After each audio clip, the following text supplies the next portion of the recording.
যারা আসলে মাজারে এসে যে মানত করেন, মাজারে এসে যে চান, তো তাদের একটা কমন সেন্সের বিষয় থাকা দরকার যে যে ব্যক্তি মরে গেছে তার থেকে আপনারা কি চাইতে পারেন। সে তো নিজেই মরে এক বিপদে আছে, তো আপনারা তার থেকে কি চাইতে পারেন।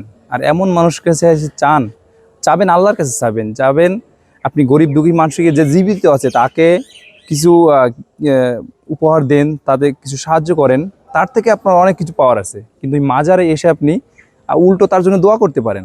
যে ব্যক্তি মরে গেছে তার থেকে কিছু চাওয়ার নেই, কিছুই পাওয়ার নেই, বিপরীতে আপনি তার জন্য আরও দোয়া করতে পারেন। সে যদি ভালো লোক হয়ে থাকে, সে যেন জান্নাতবাসী হয়, আপনি সেজন্য দোয়া করতে পারেন। আর তার কাছ থেকে আপনি এটা কিছু যে পাবেন, এটা সম্পূর্ণ কুসংস্কার। এটা আপনার, আমি বুঝি না এই যে কেন যে মানুষ চায়, কি চায় যে সেজদা দেয়। যে ব্যক্তি মাজারে এসে কবরে এসে সেজদা দেয়, সে ব্যক্তি শিরক করলো, আল্লাহর সাথে শিরক করলো।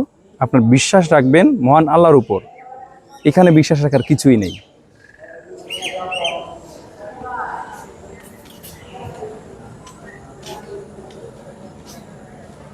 হ্যাঁ, যারা এই মাজারে এসে মোমবাতি জ্বালান, মোমবাতি না জ্বালিয়ে আপনারা একটা মানুষের ঘরে জ্বালান, তাকে আলোকিত করেন, আপনারা কুসংস্কার নিয়ে এখনও পড়ে আছেন 2026-এ এসেও।